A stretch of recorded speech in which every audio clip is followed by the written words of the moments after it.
Bab 31. Mulai melunak. Kai segera mengalihkan pandangan dan membiarkan pikiran kotor sambil beristighfar.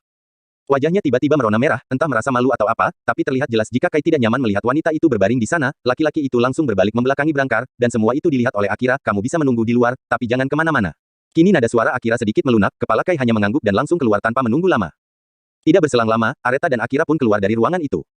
Kai yang berdiri bersandar pada dinding di samping pintu ruangan itu langsung mendekat. Bagaimana hasilnya? Areta hanya melirik Kai dan langsung mengayunkan langkah keluar klinik.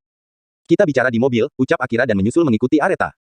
Kai tidak langsung menyusul. Ia kembali mengetuk pintu ruangan dokter dan meminta penjelasan. Bagaimana bisa hamil, Bu Areta saja masih perawan, ucap dokter itu memberikan jawaban yang sangat memuaskan.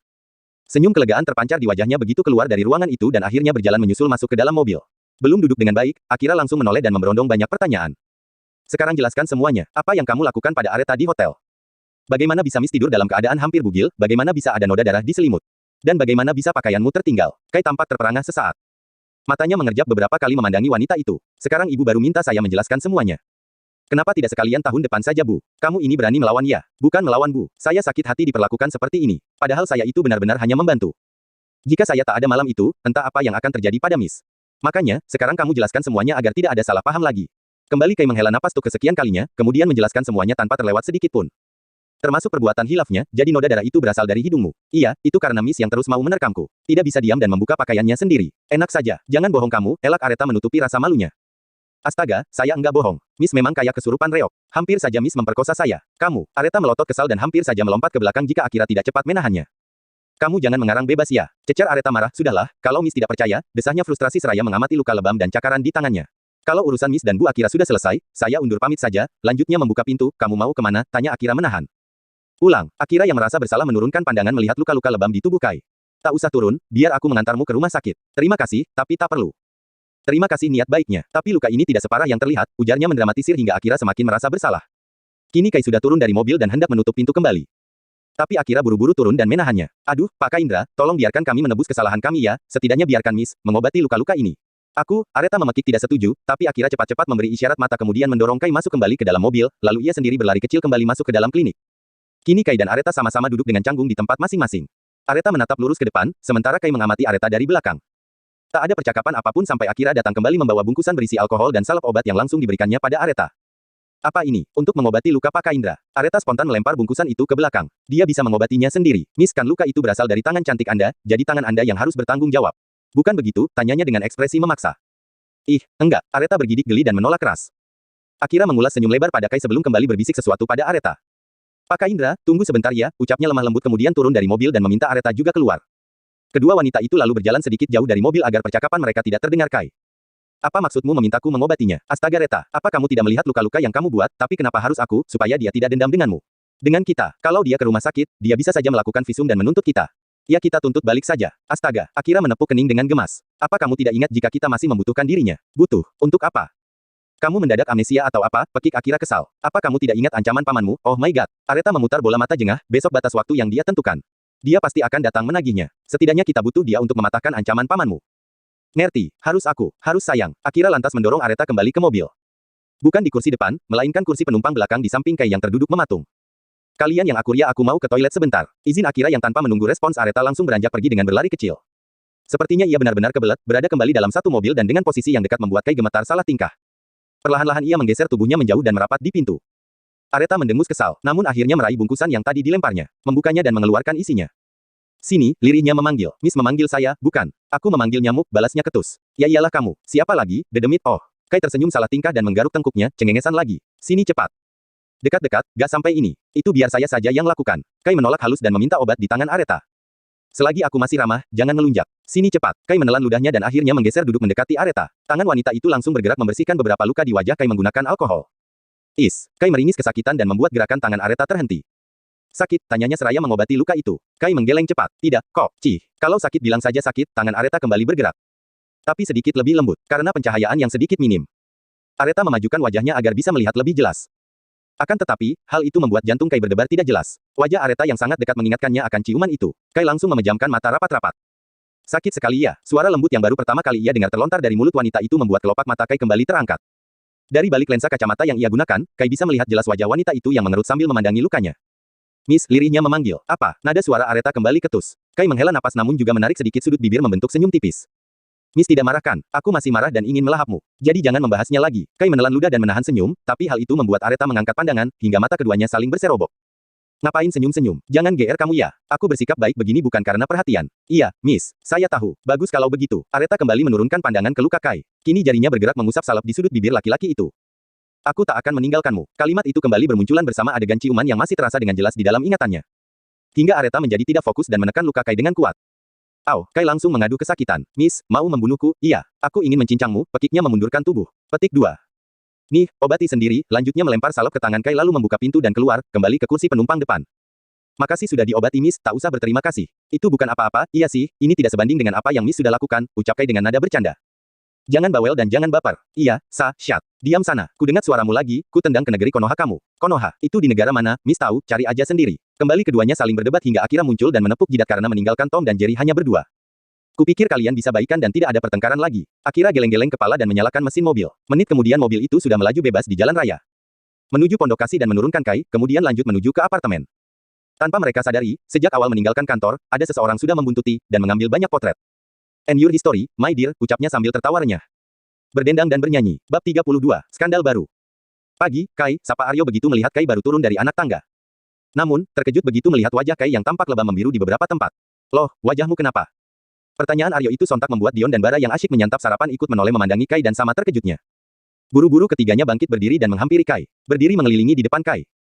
Abis dihajar orang kamu, tanya Dion seraya mengamati wajah Kai dengan saksama. Siapa yang mukulin sampai babak belur begini? Bara menautkan alis tak terima.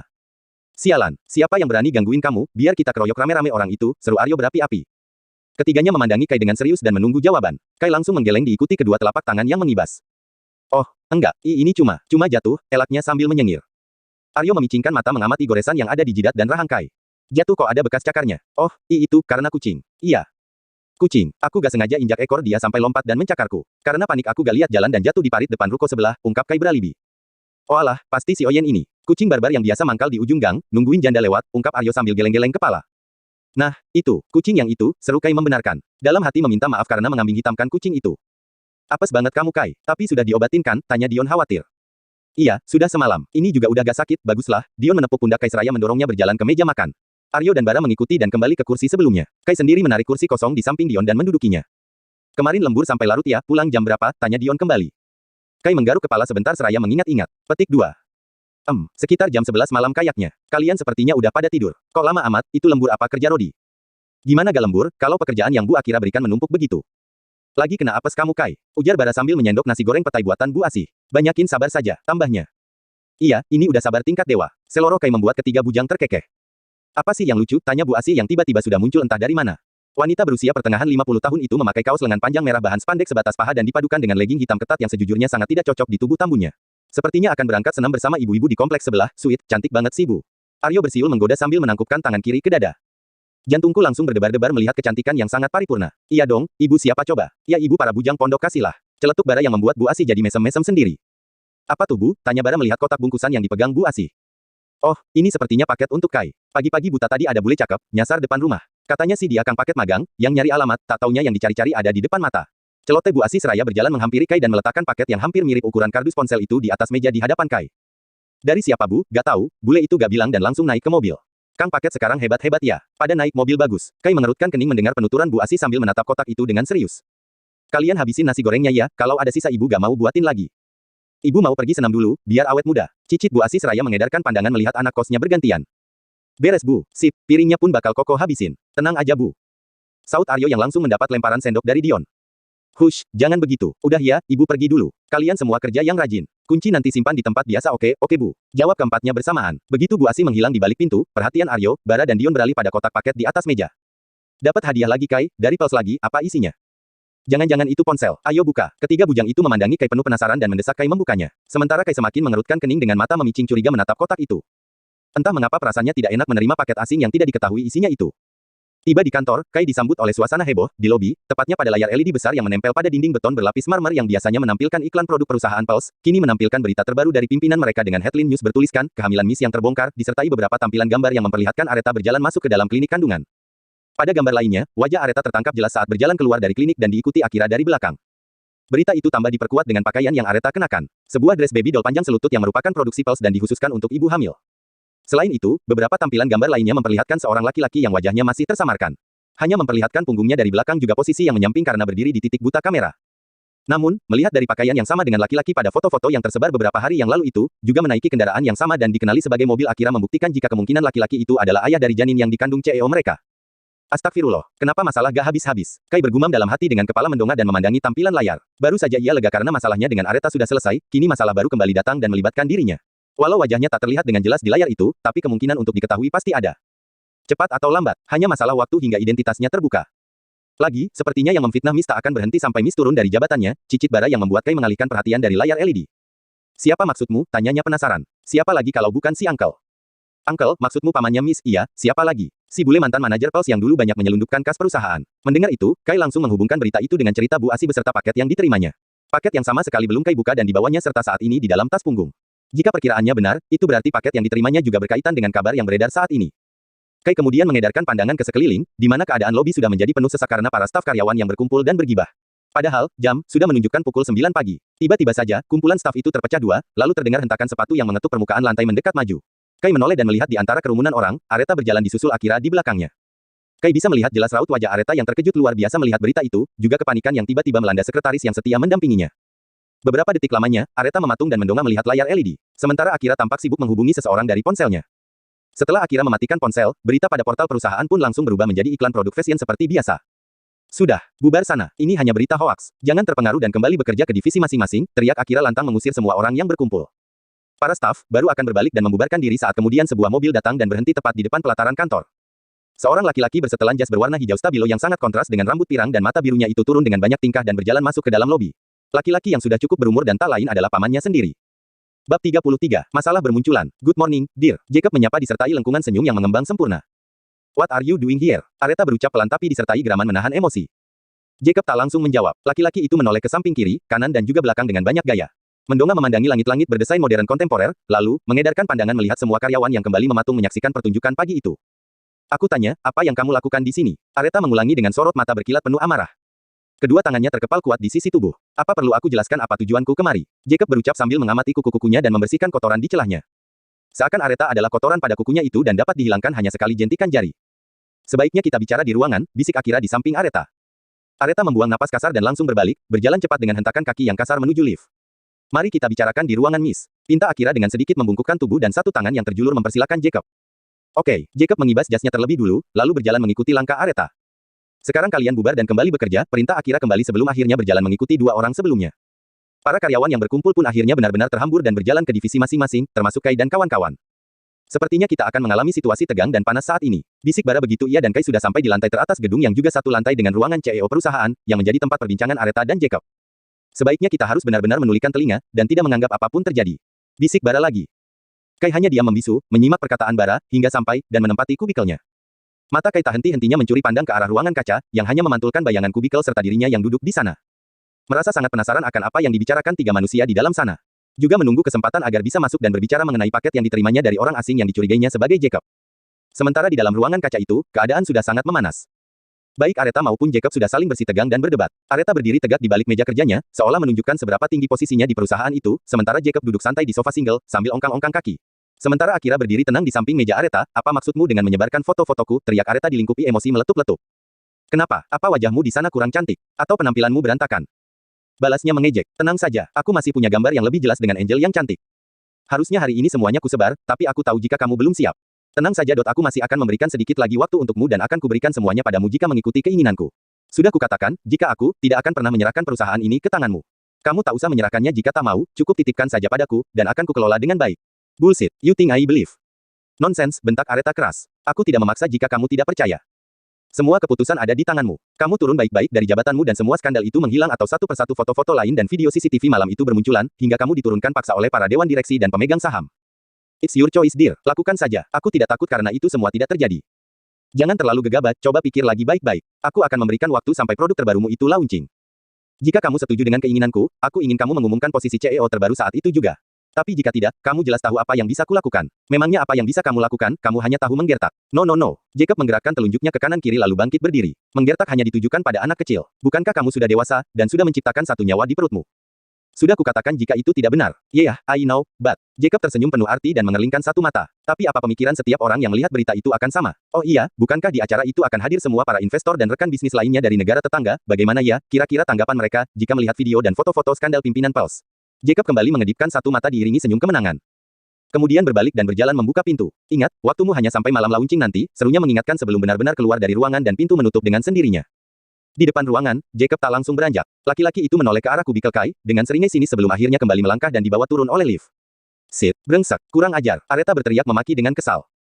Semua penghuni kebun binatang disebutnya. Juga semua yang ada di atas mejanya pun sudah terpelanting ke lantai. Tenang, tenang dulu, kita pikirkan baik-baik masalah ini. Oh, iya, karyawan itu, kita bisa menggunakannya untuk melawan Jacob bukan? Mata Aretha beralih melihat Kai di kubikelnya yang saat ini juga memandang ke arah ruangannya. Panggil dia cepat, perintahnya terburu-buru. Akan tetapi, Akira masih bergeming dan malah menghela napas dengan berat. Kenapa kamu diam saja? Cepat panggil dia dan kita buat konferensi pers untuk meralat skandal yang tersebar. Sudah terlambat, maksudmu, jika hanya foto-foto di hotel sebelumnya, kita bisa melawannya dengan mudah karena sudah memiliki alibi yang kuat. Tapi sekarang skandal yang dia ciptakan itu sangat pas dengan timingnya. Susah buat kita mengelak karena memang kenyataannya kita ke dokter kandungan. Walaupun kita memperlihatkan hasil pemeriksaan negatif malam itu, orang-orang akan berpikir jika kamu memang ada affair dengan laki-laki. Dan jika kita memunculkan Pak Indra saat ini justru sama saja dengan kita menggali lubang sendiri. Itu sama saja kita membuktikan jika berita itu benar terjadi. Semoga saja Tuan Jacob belum mengetahui identitas Kai. Jika tidak, tamatlah riwayatmu. Karena pamanmu itu pandai memutarbalikkan keadaan, perusahaan dan reputasimu selama ini akan benar-benar hancur. Aretha terperangah dan langsung duduk lemas di kursinya saat menyadari maksud Akira. Jadi, kita harus bagaimana? Belum sempat Akira merespons, dering ponselnya berbunyi dan menginterupsi percakapan mereka. Akira segera menerima panggilan itu dan raut wajahnya mendadak dilingkupi ketegangan. Gawat, serunya memekik begitu menutup panggilan di ponsel. Ada apa? Para investor dan vendor membatalkan semua kerjasama kita. Ini buntut dari perkara sponsor yang mereka berikan. Astaga, aku lupa memberitahumu karena masalah dengan Pak Indra kemarin. Akira menepuk kening dan memijitnya dengan kasar. Berjalan bolak-balik dengan panik. Bukankah kamu sudah membayar semua kerugian yang terjadi pada mereka? Iya, aku sudah menawarkan pembayaran penalti sebesar kerugian mereka. Tapi mereka menolak dan menuntut pesta itu tetap diadakan. Jika tidak mereka akan menarik semua kerjasama kita. Karena tidak mendapat balasan sejak kemarin, hari ini mereka benar-benar membatalkannya. Apa dampak dari pembatalan itu berbahaya bagi perusahaan? Kemungkinan launching produk baru akan batal dilaksanakan. Juga persiapan kerjasama di ajang runway di Milan bulan depan. Beberapa proyek lainnya akan ikut batal dan model yang sudah kita kontrak mau tak mau harus dibayarkan kompensasinya. Jika seperti itu, dana yang sudah kita keluarkan akan terbuang sia-sia. Perusahaan akan kolaps dalam sekejap. Sid, Aretha mengusap kasar wajahnya. Rahangnya mengetat sempurna dan terdengar giginya bergemeletuk kuat menahan emosi. Sejenak keadaan menjadi senyap. Akira terdiam seraya berpikir jalan keluar terbaik. Lagi-lagi ponsel Akira berdering. Sebuah nama yang dikenalnya terpampang di sana. Dari Atar, tunjuknya memperlihatkan layar ponsel pada Aretha. Pasti dia hanya mau mengkonfirmasi mengenai berita itu. Tak usah diangkat. Tidak, aku harus bicara dengannya. Dia pasti bisa membantu kita mencari jalan keluar. Akira menentang permintaan Aretha dan langsung menerima pembicaraan itu. Tidak begitu lama Akira berbicara dengan Atar dan sambungan itu langsung terputus dari seberang sana. Kenapa dia? Dia sudah mendengar skandalmu pagi ini. Dia percaya itu tidak benar dan akan membantu mengatasinya. Hanya saja saat ini dia dalam perjalanan bisnis ke Tokyo dan jaringan di sana terganggu karena ada badai salju. Aretha hanya mengangguk tanpa mau berkomentar lebih lanjut. Akira baru akan memasukkan ponsel ke dalam saku, saat kemudian notifikasi ponselnya berbunyi. Oh my god, pekiknya begitu melihat isi pesan yang masuk. Sepertinya saat ini kamu benar-benar tertimpa masalah. Ibarat sudah jatuh, tertimpa tangga pula. Maksudmu, para dewan direksi dan pemegang saham sudah di jalan menuju kemari. What? Aretha memekik terkejut dan langsung bangkit berdiri dari kursinya. Para dewan direksi itu adalah sahabat-sahabat mendiang ibunya yang telah ikut merintis Pulse hingga berjaya seperti sekarang. Berapa lama lagi mereka sampai? Mereka minta diadakan rapat kurang dari 30 menit lagi. Baiklah, kita siapkan rapatnya. Aretha berjalan memutari meja dan menghampiri pintu. Membukanya dan berjalan keluar dengan tergesa-gesa. Walau saat ini banyak beban yang ada di pikirannya, tapi ia masih bisa bersikap tenang dengan ekspresi datar untuk menghadapi para petinggi perusahaan lainnya. Akira cepat-cepat berjalan menyusul di belakang. Bu Akira, panggil Kai sambil berjalan cepat mengadang langkah Akira. Ada sesuatu yang ingin saya maaf, Pak Indra. Saat ini saya sedang terburu-buru. Tapi, Bu, ini soal. Lain kali kita bicarakan. Keadaan saat ini sangat mendesak. Permisi. Akira mengabaikan Kai dan kembali mengayunkan langkah. Pak Sabara. Ikut ke ruang meeting, perintahnya saat melintasi kubikel bara. Kai berdiri tertegun sambil memegangi kotak paket di tangannya. Semoga masalahnya cepat selesai, gumamnya berdoa. Bab 34. Jalan keluar. Kai duduk gelisah di tempatnya. Berkali-kali ia berjalan pulang balik ke toilet hanya karena ingin melewati ruang meeting dan mencari tahu. Sudah hampir 40 menit lamanya terlewat setelah jajaran dewan direksi serta pemegang saham berdatangan dan masuk ke dalam ruangan meeting. Entah apa yang sedang dibahas di dalam sana sampai memakan waktu yang cukup lama. Sampai akhirnya terdengar dari pintu terbuka, Kai buru-buru beranjak mendekat dan mengintip dari balik dinding lorong yang menghubungkan antara ruang kubikel karyawan dan ruang meeting berada. Beberapa laki-laki bersetelan jas rapi berjalan keluar, di antaranya ada juga wanita parubaya dengan dandanan glamor disusul Aretha dan Akira di belakang. Mereka semua tak langsung beranjak. Orang-orang itu menahan langkahnya sejenak dan berbicara sesuatu kepada Aretha. Entah apa yang mereka katakan sampai Aretha membungkukkan tubuh berkali-kali di depan mereka. Kemudian lanjut berjalan ke arah lift. Masih dengan diantar oleh Aretha, Akira dan juga Bara. Cepat-cepat Kai berlari kembali ke kubikelnya dan pura-pura bekerja, dilihatnya Aretha berjalan masuk ke dalam ruangannya dengan wajah masam dan merah padam, tapi dari sorot matanya Kai bisa melihat jika wanita itu berusaha keras menahan tangis. Akira yang menyusul pun tak kalah masamnya. Kedua wanita itu hanya beberapa detik di dalam ruangan dan kembali keluar dengan langkah terburu-buru. Entah akan kemana, Kai lantas menoleh dan menggeser kursinya saat Bara sudah menempati mejanya. Bar, apa yang terjadi di rapat tadi? Tanya Kai sedikit berbisik. Bara membuang napas kasar dan mendesah pelan. Situasi perusahaan sedang kacau. Apa karena kabar skandal itu? Itu juga menjadi salah satunya. Ditambah dengan masalah baru lagi. Maksudnya, Miss dianggap tidak becus mengelola perusahaan ini dan diminta untuk menyelesaikan kasus para investor dan vendor yang membatalkan kerjasama. Jika tidak, Miss dipaksa mundur. Astagfirullah. Kai menelan ludah dan melirik ke arah ruangan kaca. Jika Miss sampai benar-benar di-cut, itu berarti kita semua yang selama ini mendukung Miss akan ikut di-cut. Bara geleng-geleng kepala merasa prihatin. Sudahlah, itu adalah urusan internal mereka. Kita cukup mendukung Miss dengan kembali bekerja saja dan serahkan semuanya pada Tuhan bagaimana hasil akhirnya. Kai mengangguk-angguk dan menarik kursi kembali ke mejanya. Matanya menatap nanar paket di atas meja yang diterimanya pagi tadi dan ruangan Aretha secara bergantian. Menimbang-nimbang akan memberikannya sekarang atau tunggu suasana sedikit lebih tenang. Kalau tidak sekarang, kapan lagi? Gumamnya meraih bungkusan kotak persegi itu. Kai kemudian mengedarkan pandangan melihat situasi kondisi yang terjadi. Berpikir keras mencari alasan agar bisa masuk ke dalam ruangan CEO tanpa memberi kecurigaan pada beberapa staf lainnya. Kai yakin di antara beberapa staf di sekitarnya saat ini pasti adalah salah seorang mata-mata dari Tuan Jacob. Pandangan Kai tiba-tiba terjatuh pada beberapa box file yang Akira berikan untuk dikerjakan kemarin. Ia lalu memasukkan kotak paket ke dalam box file dan menimpanya dengan tumpukan berkas lalu bangkit berdiri. Berjalan seperti biasa ke depan ruangan Aretha dan mengangkat tangan untuk mengetuk pintu. Mungkin karena dirinya sudah terlihat dari kaca tembus pandang di dalam sana, hingga belum sempat Kai mengetuk, pintu sudah terbuka dari dalam dan Akira muncul di baliknya. Maaf, Pak Kaindra, untuk saat ini Miss sedang sibuk dan tak bisa diganggu. Tapi ini, lain kali kita bicarakan, cetus Akira hendak menutup pintu kembali. Akan tetapi Kai malah menyelonong masuk tanpa dipersilahkan lalu mengambil alih handle pintu dari tangan Akira dan menutup pintu dengan rapat, apa yang maaf, Bu. Ada sesuatu hal yang penting yang harus saya beritahukan. Potongnya lalu melangkah menghampiri meja Aretha, meletakkan box file di atas meja dan mengeluarkan kotak paket yang diterimanya. Apa itu? Mata Aretha memicing melihat kotak yang dibungkus rapat dengan plastik berwarna hitam. Saya tidak tahu isinya apa. Saya belum membukanya. Lalu untuk apa kamu membawanya ke sini? Tanya Akira heran. Merapat ke meja dan mengamati benda yang dibawa Kai, awalnya saya mengira paket ini hadiah dari Miss dan Bu Akira seperti hadiah ke meja tempo hari. Tapi saat melihat Pak Jacob di lobi tadi, saya jadi teringat dengan paket ini. Sepertinya ini paket dari Tuan Jacob. Apa? Aretha dan Akira memekik terkejut bersamaan. Mengapa kamu bisa berpikir seperti itu? Kata ibu kos saya, orang yang mengantarkannya adalah seorang bule. Dia mengaku sebagai tukang paket magang. Tapi mana ada tukang paket yang mengantarkan barang pagi-pagi buta dan menaiki mobil mewah, tidak salah lagi, itu pasti pamanmu. Coba lihat apa isinya, perintah Aretha penasaran. Akira buru-buru mengambil gunting dari dalam laci dan membuka paket yang hampir terlihat seperti kotak ponsel. Tadinya mereka pikir itu memang ponsel tapi begitu membuka isinya mereka terperangah. Lagi-lagi ada banyak foto-foto Aretha dan Kai bersama. Tapi foto-foto yang ini lebih jelas memperlihatkan wajah keduanya dibanding foto-foto random yang dibeberkannya ke muka umum. Tangan Aretha bergerak refleks mengambil lembaran foto dari dalam kotak itu dan mengamati satu persatu. Lihat ada flash disk dan surat. Akira meraih dua benda itu dan membuka lipatan kertas lebih dulu dan membacanya. Apa isinya? Aretha mengerutkan kening menunggu. Dia mengancam Pak Kaindra untuk mengikuti keinginannya, dan akan memberikan uang sebesar 50 juta jika Pak Kaindra mau bekerja sama. Ungkapnya melempar kertas itu kembali ke atas meja. Kai langsung menangkap dan membacanya. Brengsek si bujang lapuk itu. Aretha kembali menggebrak meja dengan emosi, coba kita lihat apa isi flash disk ini. Akira membuka laptop yang berada di atas meja dan menyalakannya lalu menghubungkan flash disk ke laptop. Tidak butuh waktu lama, sebuah rekaman CCTV langsung terputar. Rekaman pertama adalah tangkapan layar CCTV di parkiran basement. Rekaman kedua CCTV di lobi, rekaman ketiga pada CCTV lift, dan rekaman keempat adalah CCTV yang berada di lorong koridor depan kamar hotel yang Aretha dan Kai gunakan. Melihat tampilan dirinya yang dalam keadaan mabuk dan dibopong oleh Kai, Aretha bergidik geli sendiri. Penampilan dirinya yang berpakaian sangat terbuka dan disentuh laki-laki asing di beberapa tempat bagian tubuhnya itu membuat matanya langsung menyorot tajam melihat Kai. Kamu yakin tidak mengintip pakaian dalamku? Tanyanya memicing curiga. Kai hanya memasang cengiran sebagai jawaban. Bingung ingin menjawab seperti apa. Jadi kamu benar-benar mengintip, tuduhnya menyimpulkan. Tidak, bukan begitu, Ais. Kai menggaruk kepalanya yang tidak gatal. Jangankan mengintip, malah saya harus terus tutup mata karena Miss sendiri yang malah dengan sukarela memperlihatkannya dengan gratis kamu. Aretha menggeram marah sampai menggebrak meja. Kai sampai melangkah mundur beberapa sentimeter ke belakang karena terkejut. Kan sudah saya jelaskan semalam, jika Miss mabuk berat dan membuka pakaian sendiri. Sumpah demi Allah. Saya gak bohong, kilahnya. Tapi kamu pasti berbuat sesuatu kan? Kai menggeleng cepat dan mengibaskan dua tangan. Tidak. Sumpah, tapi kamu menciumku. Hanya sebatas itu. Tak lebih, kamu juga pegang-pegang sembarang. Ais. Kai kembali menggaruk kepala frustrasi. Itu karena saya benar-benar hilaf. Sumpah, jelek-jelek begini saya juga laki-laki normal Miss. Tapi, sumpah hanya sampai di situ. Tidak lebih lagi, jujurnya. Sudah. Kenapa kalian berdua malah bertengkar? Kalian berdua sama-sama salah, jadi jangan lagi saling menyalahkan. Akira geleng-geleng kepala dan mencabut flash disk dari laptop. Aretha membuang napas kasar dan menghempaskan punggung bersandar pada kursi. Melipat tangan dan membungkam mulut. Tapi matanya masih tajam menatap Kai penuh permusuhan. Menerima tatapan tajam seperti itu membuat Kai menelan ludah susah payah dan langsung mengalihkan pandangan ke sembarang arah. Itu berarti saat ini Tuan Jacob sudah mengetahui keberadaan Pak Kaindra. Sekarang keadaan semakin rumit, apalagi dengan adanya rekaman ini. Semua rekaman itu menampilkan kalian berdua yang sangat begitu intim dan terlihat sangat jelas. Jika video itu diedit sedikit saja, maka orang-orang akan mempercayai skandal yang beredar. Kita tidak tahu apa yang saat ini Tuan Jacob rencanakan. Lanjut Akira serius seraya memandangi Kai.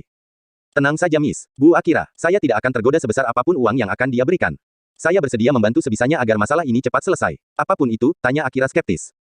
Kai mengangguk cepat. Ya, apapun itu. Baiklah, saya sudah menemukan jalan keluar yang terbaik. Pak Indra silakan keluar dulu. Tak baik jika terlalu lama di dalam sini. Saya akan bicara empat mata dulu dengan Miss. Baik, Bu. Kai mengangguk sopan matanya melirik Areta takut-takut, tapi pada akhirnya menunduk hormat dan pamit permisi lalu beranjak keluar. Baik, sekarang katakan apa jalan keluar yang kamu maksud, tanya Areta begitu pintu menutup dan melihat Kai kembali ke kubikelnya dari balik dinding kaca. Ini hanya saranku, tapi hanya dengan cara seperti ini kamu bisa mengatasi semua masalah sekaligus. Tak usah bertele-tele, cepat katakan. Apa itu? Akira menarik napas panjang lebih dulu lalu berucap lantang. Dengan cara menikah dengan Pak Indra, apa? Bab 35. Sebuah rencana. Are you crazy? Areta memekik tidak terima. Apa otakmu sudah rusak? Justru sekarang otakku sedang bekerja dengan baik. Tidak, no way. Areta menolak kuat. Ia bahkan sampai bergidik ngeri. Tak mampu membayangkan dirinya yang perfeksionis dan sempurna luar dalam harus bersanding dengan laki-laki yang... Membayangkannya saja sudah membuat perutnya langsung mual, cuma ini jalan satu-satunya. Kamu bisa melenyapkan semua masalah hanya dengan satu kali lemparan. Ibarat satu umpan, semua mangsamu tertangkap. Tapi tidak harus menikah dengannya. Kamu jelas tahu siapa aku, siapa dia. Asal-usulnya saja tidak jelas dari planet mana. Iyuh, seru Areta dengan ekspresi jijik yang kental. Aku tahu ini tidak masuk akal. Tapi dengar dulu rencanaku baik-baik. Tidak, sekali tidak tetap tidak. Gila saja, dari calon suami yang sempurna turun derajat jadi. Ih najis. Areta bergidik geli berkali-kali dan mengetuk-ngetuk meja lalu dilanjut mengetuk kepalanya sendiri. Sebuah gestur tubuh yang kata kebanyakan orang sebagai bentuk penolak bala. Entah wanita modern itu melihat dari mana. Aku tahu maksudmu, tapi hanya ini jalan keluar. Tidak T-I-D-A-K. Tidak, teriak Areta mendikte. Menggeleng kepala berkali-kali dan membuyarkan semua bayangan laki-laki cupu, culun, aneh bin ajaib yang bawelnya minta ampun. Makanya dengar dulu, bujuk Akira. Dengar ya, Akira sayangku. Walaupun semua spesies laki-laki di bumi sudah habis, aku tak akan pernah mau menikah dan duduk bersanding dengan laki-laki macam dia. Paham? Ya sudah. Kalau begitu jangan menangis dan mengamuk kalau perusahaan ini diambil alih darimu. Itu tak akan terjadi. Aku tak akan membiarkannya. Caranya, ya, mungkin dengan membuat konferensi pers bersama karyawan itu, menjelaskan semua tuduhan skandal. Cetusnya seraya menunjuk Kai yang duduk sambil bersin-bersin setengah mati di kubikelnya. Lalu, masalah sponsor itu, bagaimana kamu mengatasinya? Ya, dengan. Tetap menikah dengan Atar. Tidak, tentu saja tidak. Aku tak mau menerima laki-laki bekas wanita jalang. Kamu pun, sudah jadi bekas laki-laki culun. Balas Akira. Nah. Berarti Pak Indra sudah cocok tuh. Dia laki-laki dari bekasmu sendiri, ejeknya seraya menahan tawa. Areta sontak melotot horor. Gila kamu. Bukannya gila, tapi kenyataan memang seperti itu. Seberapa kuat pun kamu mengelak, kalian berdua sudah saling berkaitan. Kamu satu-satunya perempuan yang dia sentuh, dan dia laki-laki yang pertama berbuat jauh padamu. Impaskan, cocoklah kalian berdua. Apa kamu lupa minum obat hari ini? Mau aku obras mulutmu itu? Akira membuang napas kesal dan geleng-geleng kepala. Lalu maumu sekarang apa? Areta kembali menghempaskan pantatnya ke kursi dengan kasar.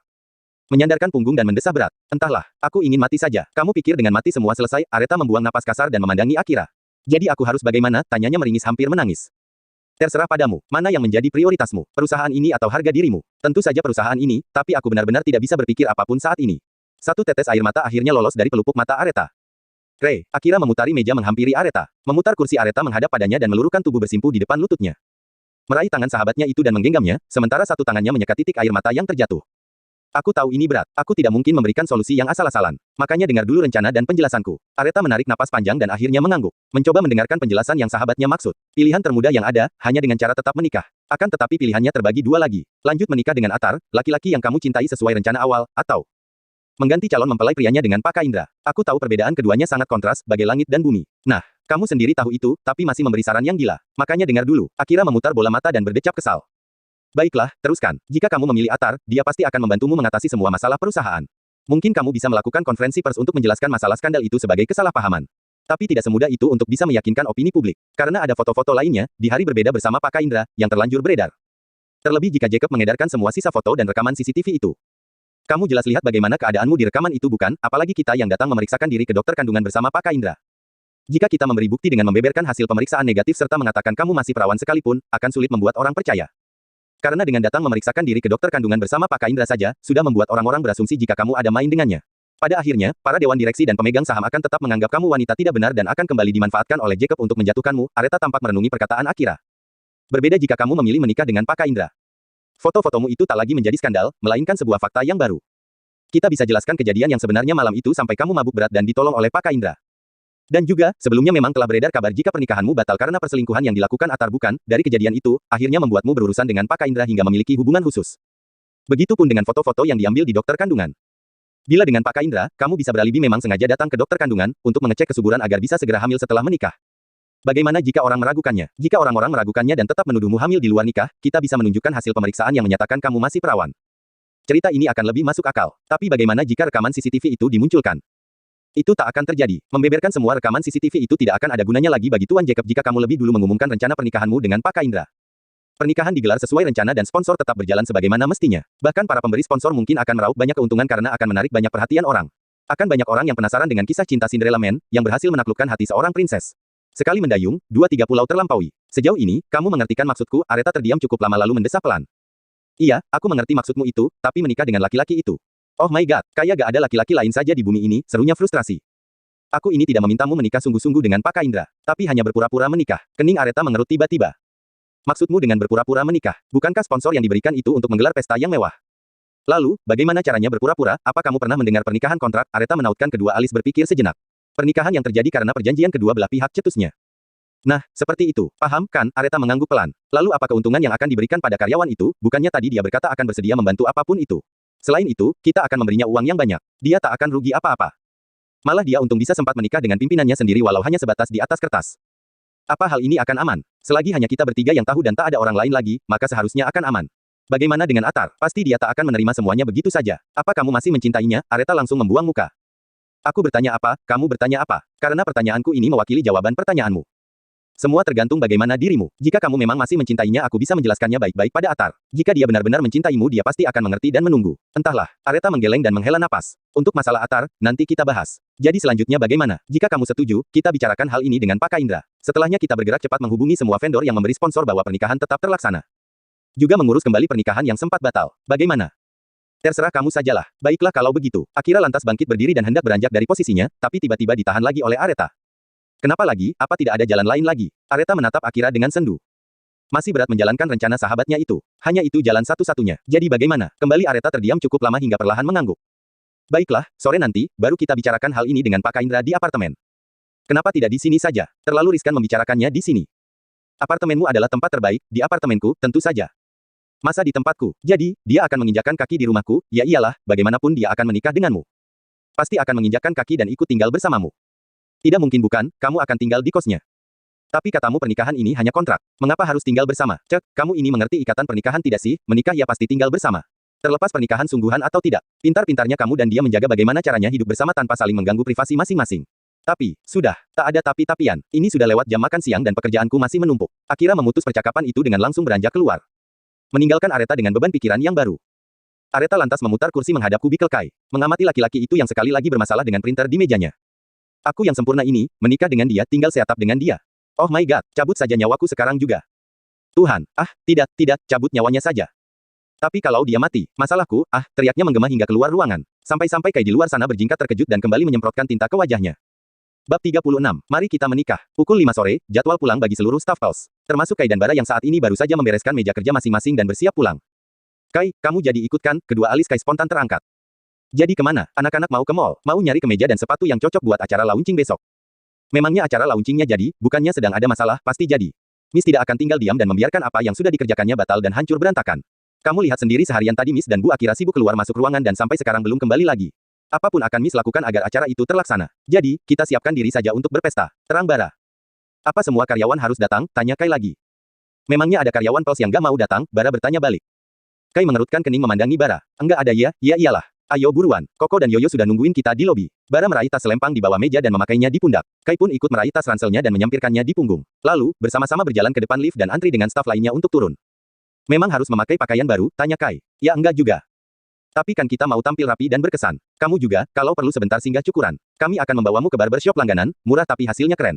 Gak kalah sama idol dari negeri ginseng itu, Kai terkekeh dan geleng-geleng kepala. Bisa aja kamu. Ting, pintu lift terbuka, dari dalam sana keluar Akira seorang diri. Para staf yang berdiri di depan pintu lift mempersilakan Akira lewat lebih dulu kemudian berbondong-bondong masuk. Bu Akira, sapa Kai basa-basi. Pak Indra, ikut saya ke ruangan. Perintah Akira sambil berlalu. Tapi Bu, Kai hendak protes, tapi Akira sudah terburu-buru berjalan ke ruangannya. Bar, gimana? Ya sudah, kamu ikuti perintah Bu Akira dulu. Kami akan menunggu di lobi. Gak apa-apa, ia sudah sana. Kai mengangguk dan cepat menyusul Akira masuk ke ruangannya.